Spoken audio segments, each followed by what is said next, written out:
수요일 토크킹 시간입니다. 오늘도 이분들과 토크로 꽉꽉 채워보겠습니다. 먼저 변희재 미디어워치 대표님 안녕하십니까? 예, 안녕하십니까? 예. 장윤선 정치연구 기자님 안녕하십니까? 네, 안녕하세요. 자, 마지막으로 김재섭 국민의힘 도봉갑 당협위원장님 나오셨습니다. 안녕하세요. 도봉구를 사랑하는 남자 김재석입니다. 그거 하려고 이렇게 시켰습니까? 네. 도봉구만 사랑합니까? 도봉갑만 사랑합니까? 전 도봉구 전체를 사랑합니다. 네. 알겠습니다. 그 진정성 느껴지고요. SNS에 이렇게 보면 활동하는 모습들을 많이 보입니다. 저는 네. 자주 보고 있습니다. 아니, 그러신가요? 서울 전체와 대한민국으로 좀 확대를 네. 하셔야 되는 거 아니에요? 일단 저는 도봉구를 도봉구. 사랑하는 걸로. 또 지나선 서울, 좀 있으면 네. 대한민국. 알겠습니다. 자, 오늘 해야 될 얘기가 좀 많아서 바로 이야기 좀 이어가겠습니다. 오늘 새벽에 있었던 유엔에서 대통령 기조연설 평가부터 한번 들어볼까요? 자유를 21번 강조를 했습니다. 제가 어제 페이스북에 분명히 자유가 또 수십 번 들어갈 거라고 저는 아무 정보 없었습니다. 예. 이야기를 했는데 실제로 윤 대통령이 이 대선 출마 선언문에서도 자유가 30번 예. 들어갔고 이 대통령 이 취임사 거기도 또 자유가 30번 들어갔고 광복절 기념사에도 자유가 30번 들어갔고 네. 솔직히 이거는 그냥 습관적으로 아하. 자유를 너무 많이 써요. 습관적으로. 다른 실제로 자유주의 정권 노선을 걷는 정권보에서도 자유를 너무 많이 쓰는데 아하. 우리가 뭐 현실에서 볼 때 지금 윤석열 정권이 자유주의 정권의 그런 모습을 보여주냐 했을 때는 이제는 좀 비판적으로 봐야 되지 않는가. 아니 지금 뭐 우리 뒤에 다루겠지만은 이준석 그 여당 당대표를 다루는 방식이 자유주의 정권하고 완전 상반되는 방식으로 가는데 그에 비해서 대통령이 자유를 너무 많이 쓰니까 이거는 이제 자유 피로증에 걸리지 않겠까 이렇게 되면은 그러니까 연설문에서 자유를 쓰지 말고 네. 뭐 하나라도 자유주의 모습을 좀 보여줘야 되는 거 아니냐는 실제로 거예요. 좀 보여주는 게 맞다. 총평을 한번 두 번 봐야 되는데 뭐 같이 한 여쭤볼게요. 조선일보 보도 따르면 1시간 반 전부터 도착을 해가지고 공부를 엄청 열심히 하고 열공을 했다고 우리 소위 표현하죠. 그리고 기조연설했다고 하긴 하더라고요. 같이 한 번 더 총평 좀 주십시오. 먼저. 네. 일단은 그렇게 열심히 공부하신 것에 비해서는 네. 내용이 좀 빈약했다. 아, 빈약했다? 그러니까 이를테면은 그러니까 처음 하는 취임 후 예. 처음 하는 유엔 총회 연설이잖아요. 그러면 국민들한테 어찌됐든 그 평화에 대한 간절한 메시지 같은 게 나와야 되고 그에 대한 스토리텔링이 좀 있어야 되거든요. 근데 좀 앞서 말씀하셨지만 기계적으로 자유를 언급을 하고 오히려 신냉전을 좀 구축하는 그리고 또 한편에서는 자유주의 세력의 연대를 강조를 했는데 결과적으로는 이것이 한반도 평화에 어떤 영향을 미치지. 그러니까 큰 틀에서 보자면 기존에 했던 연설을 좀 되풀이 반복하는 수준이었고 유엔 총회 연설이라고 해서 특별히 다를 게 없었다. 예. 그러니까 이를테면 뭐 종전선언이 든가 아니면 남북 뭐 철도도로 협력이라든가 뭐 그래서 뭐 서울에서 출발해서 평양 거쳐서 뭐 유럽까지 가겠다라든가 뭐 이 어찌 됐든 뭐가 됐든 한반도 평화와 관련된 간결하고도 그리고 묵직한 메시지가 나왔어야 되는데 전혀 그게 없었고 그리고 북한에 대해서도 한마디 언급이 없었습니다. 뭐 그래서 그런 건지 모르겠지만 문재인 정부 때 처음 했던 연설과 상당히 비교가 되는 면도 2017년인가요? 2018년이죠. 18년도 그 유엔 총회 연설 계속 했었어요. 문재인 대통령은. 근데 그에 비해서는 너무 조금 내용이 빈약했다 이런 평가를 좀 할 수 있을 것 같고요. 네. 그리고 과거에는 문재인 대통령 연설할 때 북한 대표부가 나와서 박수치기도 하고 뭐 이런 있었었죠? 화답이 있었습니다. 그런데 이번에는 아예 자리에 참석하지도 않았거든요. 그러니까 지금 남북관계 현실이 어떤지를 그대로 보여주는 게 유엔 총회 연설장이었고요. 그리고 뭐 박수가 일부 번 나왔긴 하지만 맨 끝에 한 10초 정도. 그리고 분량도 문재인 대통령 22분 했는데 11분밖에. 원래 한 그 제가 알기로는 15분인데 15분에서 4분도 채 못 채운 거죠. 그러니까 15분 연설도 다 못 채운 거예요. 그래서 중요한 거는 국민들이 대통령 연설을 들으면서 한반도 평화에 대한 깊은 감동이나 앞으로 우리 정부가 남북 관계를 이렇게 풀어서 한반도 평화 정착을 위해서 윤석열 대통령이 이렇게 기여하겠구나라는 생각을 할 수 있어야 되는데 그에 대한 기대는 완전히 깨졌다. 이런 평가가 두 가능할 것 같습니다. 분은 조금 빈약하고 그렇게 좀 좋지 않게 평가를 했던 것 같은데 우리 김재섭 위원장님 어떻게 좀 평가를 하십니까? 이제 두 가지 측면에서 말씀을 드려야 될 것 같은데 일단 이 자유의 의미에는 자유주의를 위협하는 세력에 대한 단호한 대응과 그다음에 연맹, 네. 동맹 연합 이런 이야기들 같이 했거든요. 그러니까 자유를 지켜내기 위해서는 자유민주주의 국가들 간의 연합들이 굉장히 중요하다라는 의미에서 자유를 또 여러 번 언급하신 바가 있고 특히 이제 그런 면에 있어서는 남북 관계 악화의 책임이 지금은 북한한테 있습니다. 사실은 이제 대한민국에서 먼저 담대한 구상을 제안을 해서 사실은 그 비핵화를 약속하게 하는 경우에 그거는 문재인 네. 대통령 때 북한이 약속을 해놓은 부분인데 그걸 진행하는 경우에 정말로 담대하게 대한민국에서 지원을 하겠다라고 약속을 했음에도 불구하고 뭐 비핵화는 그냥 물 건너 가버렸죠. 이미 다 파기가 돼버렸고 네. 그런 상황 속에서 윤석열 대통령이 이에 대해서 남북관계의 평화 뭐 이런 얘기를 하는 것은 오히려 더 어색할 수 있다. 지금 더 중요한 것은 북한이 러시아와 중국과 북중러의 그 어떤 연대를 구축하는 과정 속에서 대한민국은 서방 자유민주주의 국가들과의 단단한 연맹과 동맹이 필요한 시기다. 저는 네. 그런 의미에서는 긍정적으로 평가하고 네. 자유라는 말이 또 많이 등장을 했는데 자유라는 말은 국민의힘부터 더불어민주당 그다음에 정의당까지 모든 정당에게 다 포함되어 있는 단어입니다. 여러 번씩 반복되고 네. 그럼 자유의 의미를 각 정당은 어떻게 새기고 있느냐.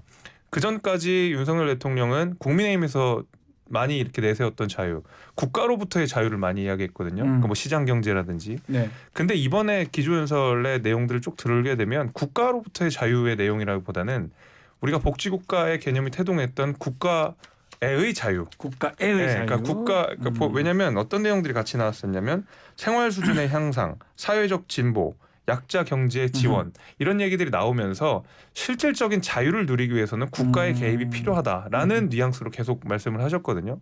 그래서 자유를 그 전까지 이야기했던 거랑은 조금 내용이 달라졌어요. 확실히 국면이 달라졌기 때문에 네. 자유라는 단어만 많이 나왔다고 해서 비판할 내용은 아닌 것 같고 예. 오히려 약자를 지원하겠다. 그다음에 이 외교적으로는 서방 자유민주주의 국가들과 연대를 구축하겠다. 이렇게 요약할 수가 있을 것 같습니다. 알겠습니다. 구체적으로 몇 가지만 좀 더 보면요. 특히 김건희 여사가 총회장이 아닌 특별석에 착석을 했더라고요. 글쎄요. 이거는 어떻게 좀 논란이 있을 거다 이렇게 의식해서 그런 건가요? 어떻게 보십니까? 이번에 하여튼 이 유엔 총회가 이 런던의 그 여왕 장례식과 겹치면서 교문 외교 쪽에 겹쳤어요. G7이나 이제 유럽 예. 국가들 같은 경우는 이제 부부 동반을 많이 하다 보니까 원래 유엔 총회에 비해서는 부부 동반이 많이 온 경향이 있을 겁니다. 그러니까 간 김에 유엔 총회가 같이 간 거잖아요. 그래서 이제 김건희 여사도 이제 마크롱 가서 대통령 부부는 유엔 그 총회 안에 앉았던데요. 그렇겠죠. 예, 어차피 런던까지 같이 갔으니까 네. 대부분 뭐 그런 측면에서 이제 김건희 여사도 동반돼가지고 뭐 일정 정도 그냥 흐름에 따라가는 것 같아요. 예, 이거는 뭐 우리 국내에서 보듯이 김건희 여사가 너무 나댄다고 얘기하기보다는 예. 좀 흐름 자체가 그렇게 흐름에 갔으니까. 간 거다. 그리고 이 대통령 이 순방 전에 뉴욕타임즈하고 인터뷰를 했던데 또 한편에서는 이 인터뷰가 전면에 게재됐고 아주 이례적이다 이렇게 표현한 또 기사가 있더라고요. 이 인터뷰를 그렇게 실는 게 이례적인 건지 어떻게 보셨습니까? 저는 대통령실이 좀 오버한 거 아닌가 오버가 싶습니다. 아닌가. 예. 아니 이를테면 이런 것 같아요. 그러니까 우리 대통령에 대해서 사실은 영국의 이코노미스트라든가 또 지난번에 말씀드렸지만 뭐 독일이나 스위스 언론들이 어떤 한국에 있는 특파원들이겠죠. 예. 굉장히 세게 비판을 했습니다. 그러니까 그런 비판만 있는 것이 아니라 해외 언론 가운데 뉴욕타임스 같은 그 유명한 언론에서 우리 대통령을 이렇게 주목해서 보고 있다라는 것을 강조해서 홍보하고 싶었을 거라는 생각은 좀 듭니다. 네. 그렇지만 뭐 그 한 면을 털어서 했다. 뭐 표지한 건 어떡할 거예요. 과거에 문재인 대통령 표지도 했었거든요. 예. 그리고 뭐 세계에 영향력 있는 인물에 꼽힌 대통령들도 많이 있었습니다. 박근혜 대통령도 표지했었죠. 그렇죠, 맞아요. 뭐 그런 거에 비하면 뭐 한 면 턴 게 뭐 이렇게 큰 이슈가 되겠습니까? 뭐 그건 중요한 문제가 아니라고 생각하고요. 핵심은 컨텐츠에 있다고 생각해요. 근데 저는 이를테면 그래도 우리나라 대통령이 해외 언론과 인터뷰를 할 때는 그래도 한반도의 이슈와 관련해서 뭐 예컨대 평화가 됐든 경제가 됐든 뭐가 됐든 어쨌든 미래지향적인 내용을 좀 담고 그리고 네. 앞으로 나는 무엇을 할 것이다 5년간 뭐 이런 얘기를 해야 되는데 여전히 전 정권 탓을 했거든요. 그러니까 예컨대 그 뭐 부분, 문재인 네. 정부 시절에 있었던 남북 정상회담은 정치적인 뭐 쇼라든가 뭐 교실에서 한 친구에게만 사로잡힌 한 학생한테만 학생 뭐 집착하는 보였다. 것 같다. 근데 저는 이 얘기를 듣고 있을 뉴욕타임스 기자가 무슨 생각을 했을까? 제가 인터뷰를 했다면 참 좋게 보이진 않았을 것 아하. 같아요. 그러니까 제가 기자였다면. 제가 만약에 뉴욕타임스 기자로서 인터뷰하는 사람이 윤석열 됐다면. 대통령을 인터뷰를 하는데 이제 한반도 평화 비전에 대해서 물었는데 문재인 정부 이게 문제였고 이게 잘못됐고 나는 그 사람처럼 안 할 거고 미중 관계도 지금까지 모호하게 안 할 거고 예. 세게 할 거고 이런 얘기를 들으면서 기자가 무슨 판단을 했을까? 물론 아하. 이제 한 얘기를 그대로 이제 옮기는 게 인터뷰의 그런 생각이 특성입니다만 듭니다. 나중에 그 기자가 윤 대통령에 대해서 무슨 칼럼을 쓸지 저는 어떻게 생각하면 약간 부끄러운 생각도 좀 듭니다. 그러니까 전 정권 탓은 국내에서 하면 돼요. 예, 하고 싶으면. 그리고 국내 언론하고 하면 됩니다. 근데 해외 언론하고 굳이 전 정권 문제 이게 있었고 이게 이 흉보는 거잖아요. 네. 그러니까 이런 태도에 대해서는 기자들이 전 세계 기자 다 똑같거든요. 좋게 안 봅니다. 김재섭 위원장님 말씀 들어보겠습니다. 그 일단 전면에 실린 거 가지고 대통령실이 약간 요거는 과했다고 생각합니다. 과한 거 맞아요? NIT에는 사실 뭐 역대 대통령들 많이 예. 등장하셨고 그리고 이제 우리나라 국격이라고 하는 것이 이제 대한민국의 세계적 위상이라고 하는 것이 대통령의 NIT에 그 기사 많이 실렸다고 해서 자랑할 만큼 그 대한민국 국격이 이제 낮지 않다라는 생각은 좀 들고요. 북한에만 집착하는 학생 같다. 뭐 북한에만 집착하진 않았죠. 문재인 정부가 네. 중국에도 좀 그랬고 러시아에도 좀 그랬고 그 북중러에게 너무 좀 치우친 외교였다라는 비판은 저는 좀 동의를 하는 편이지만 이제는 이제 좀 문재인 대통령을 넘어갈 필요는 좀 있다는 생각이 듭니다. 이제는 윤석열 정부의 외교 정책이 뭔지, 윤석열 정부의 경제 정책이 뭔지 이런 것들을 NIT 한 김에 NIT 아하. 인터뷰를 한 김에 좀 세계 만방에 알릴 필요가 있지 않았나. 그게 더 차라리, 좋지 않았나. 앞으로. 라는 생각은 네. 좀 듭니다. 알겠습니다. 자, 지금 뭐 해외 순방 중에 뭐 조문 가서 좀 난리가 났어요. 조문 외교 놓고 여야 공방이 지금 되고 있습니다. 대정부 질문을 하는데 이 얘기만 지금 했어요. 외교 홀대 논란도 있고요. 뭐 여러 가지 얘기가 나옵니다. 홀대 아니다라고 얘기하고 또 해명도 했는데 그 해명이 매끄럽지 않기도 하고 일단 좀 어떻게 보셨는지 우리 변희재 대표님부터 말씀 좀 부탁드리겠습니다. 그러니까 이 조문하러 런던까지 갔다고 다 밝혔는데 네. 교통 때문에 취소됐다 그러니까 이제 일반 국민들도 조문을 하지 않습니까? 이제 뭐 서양식 동양식 약간 차이가 있지만은 그렇죠? 큰 차원은 같아요. 가서 이제 참배하고 이제 뭐 이렇게 하는 건데 조문 자체가 핵심이고 특히 서양식은 이제 관을 열어서 네. 이 가는 사람의 마지막 얼굴을 대면하고 메시지를 주고받는 데서 사실 우리 조문보다 더 큰 의미가 있거든요. 네. 그거는.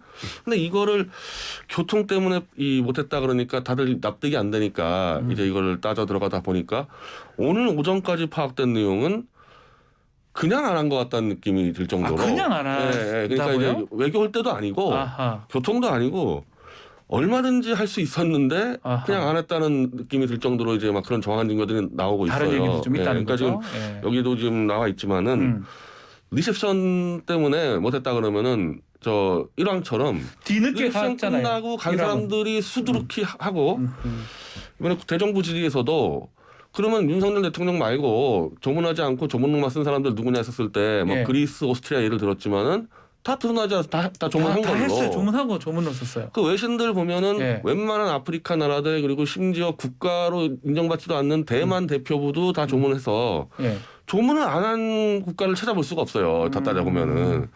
그러면 시간상으로 볼 때 그래서 오늘 언론 보도에서 16시간의 미스테리라 그러는데 그렇죠. 공항에 도착하고 다음날 아침까지 아무 때나 조문할 수 있었는데 아, 왜 조문 안 했냐 따져보면은 그냥 조문을 안 한 거예요. 그냥 안 한 것이다. 예, 그래서 지금 인터넷상에서는 또 다시 천공이 등장을 했는데 무속 뭐 이런 논란이 천공이 있다는 거죠. 9월 12일 날 대통령실이 이제 조문 발표를 합니다.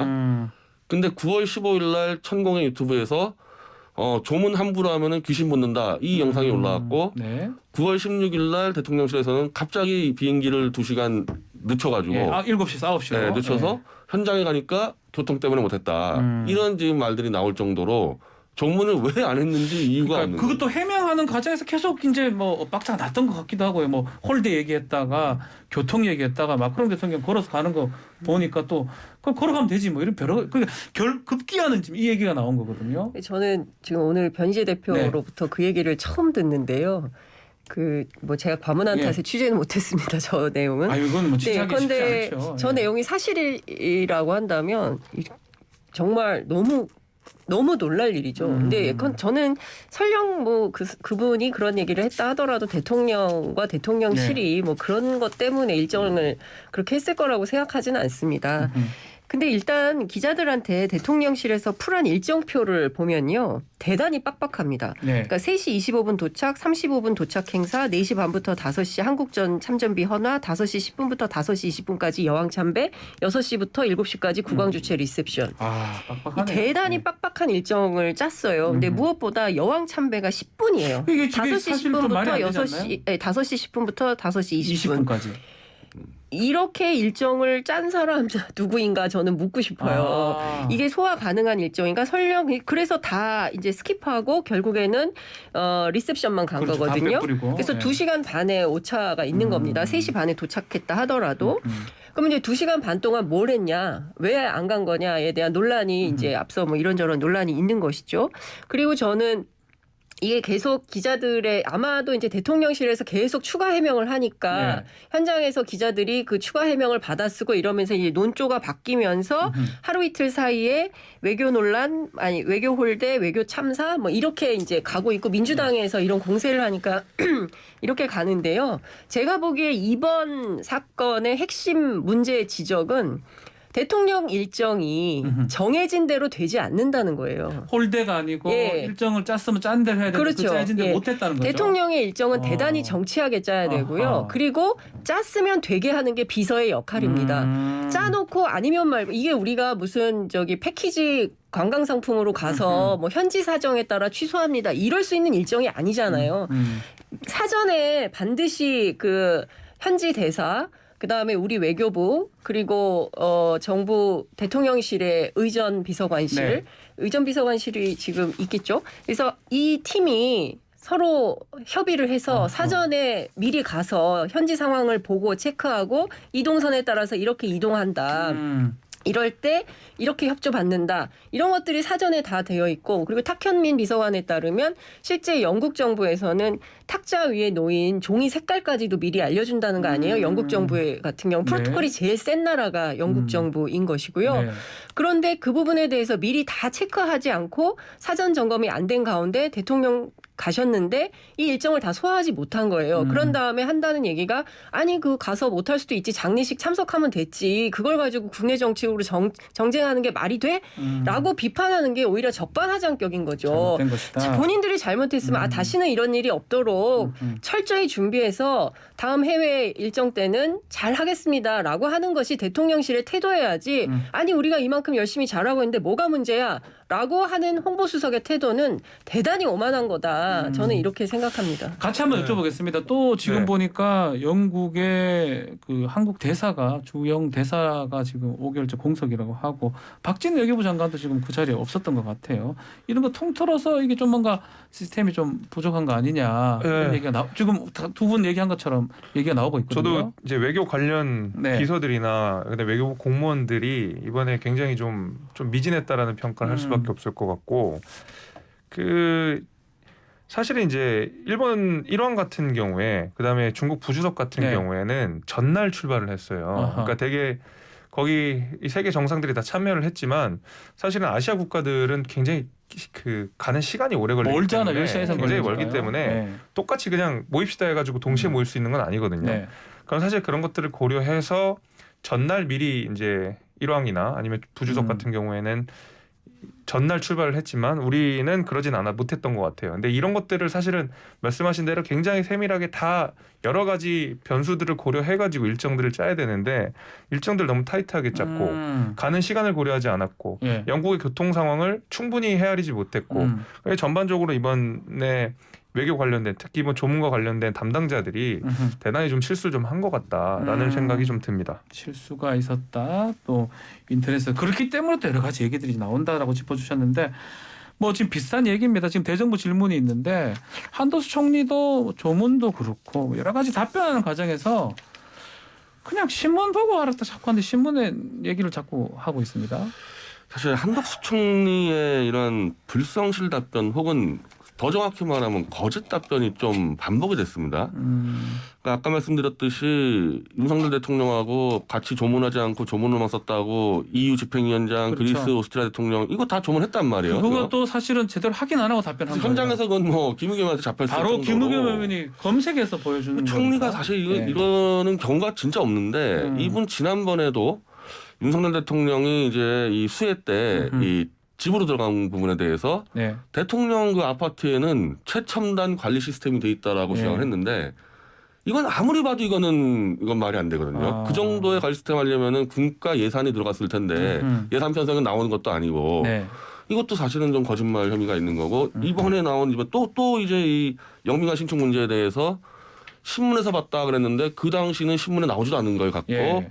신문에서 봤다 그러면은 글쎄 내가 알고 있는 상식에서 총리가 이런 식으로 자꾸 실언을 반복하면요 이거는 대정부 질의를 중단해야 돼요. 아. 왜냐하면 국회의원들도 이 대정부 질의를 통해서 정보를 받는데 네. 정보를 쥐고 있는 총리가 계속 거짓말을 한다 그러면은 거짓말을 하는 거예요? 뭐 진짜 모르는 겁니까?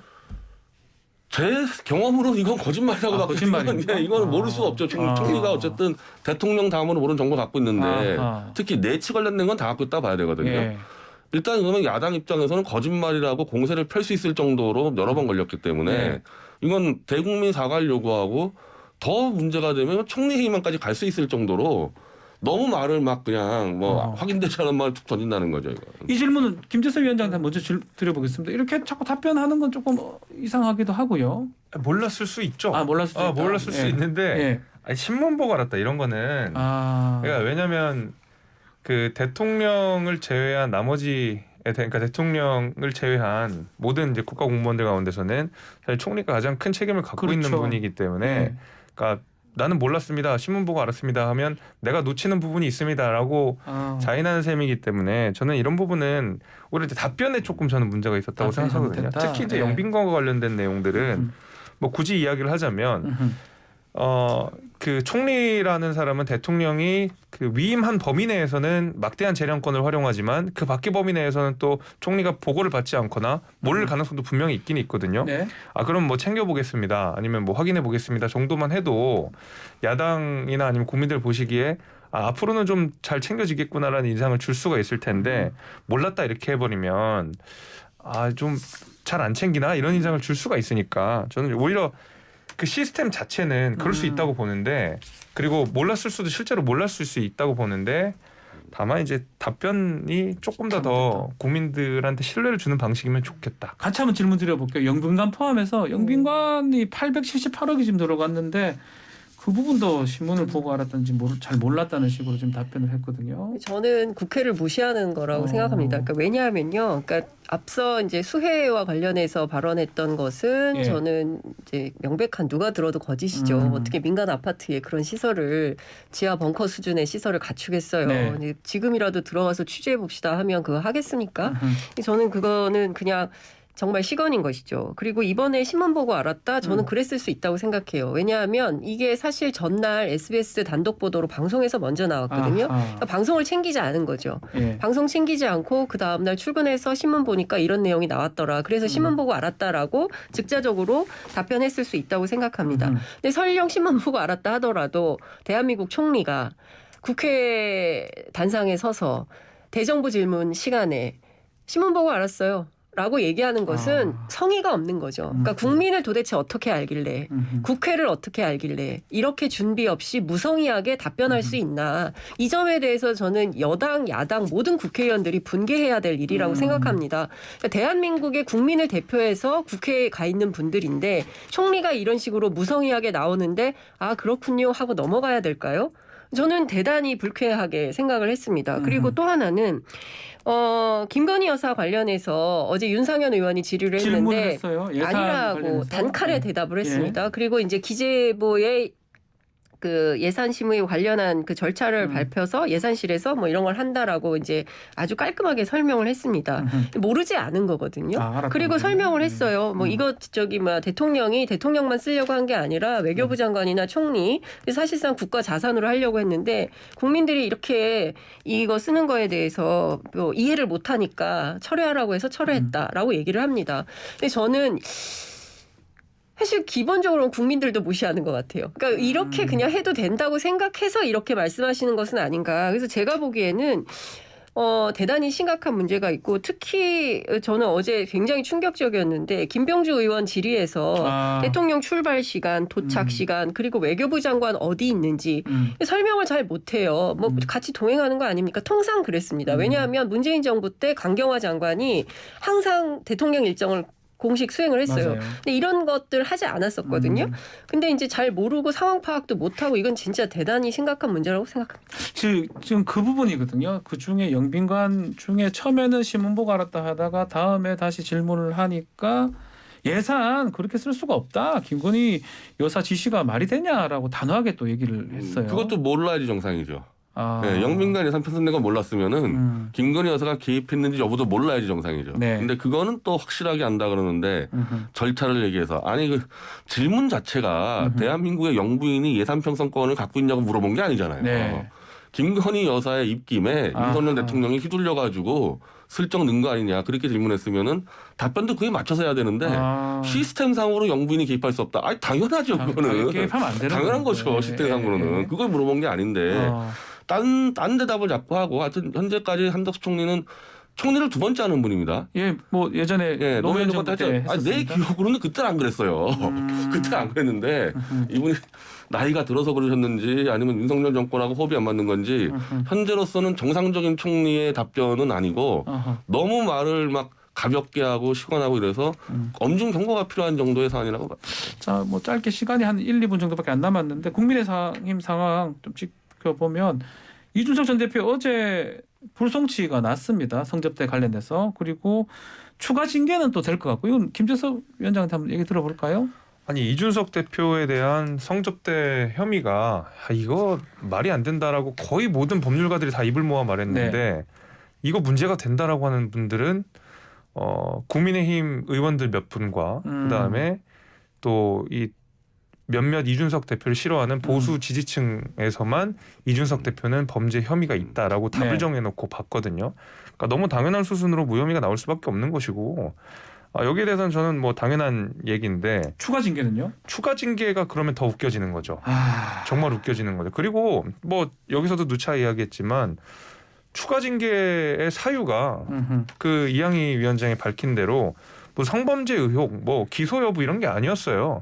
양두구육, 뭐 신군부 이런 얘기를 통해서 당의 위신을 손상시켰기 때문에 추가 징계를 하겠다라는 거거든요. 그럼 일단 무혐의랑 아무 상관없이 또 징계는 징계대로 할 수 있다는 것이죠. 저는 이제 거기에 말미가 있다고 생각을 하는 이유가 있다고 생각하는데 말씀드린 대로 뭐 그게 보도 지침도 아니고 국민의힘 당원들 내지는 뭐 저 같은 이 뭐 방송을 나오는 그다음에 당의 입장을 대변하는 사람들 중에서 좀 윤리위의 마음에 거슬리는 내용들이 나오면 저도 이제 제명될 수 있는 거거든요. 그런 의미에서 이거는 뭐 보도 지침 같은 거라고밖에 느껴지지 않습니다. 알겠습니다. 짧게 한 10초씩밖에 안 남았어요. 추가 징계 사유 중에서요. 그 성범죄로 경찰 조사를 받은 게 들어갔었거든요. 그럼 이제 추가 징계 이거는 추가 징계하면 안 빼야 되는 되겠죠. 거죠. 그건 일단 빼야 되는 거죠.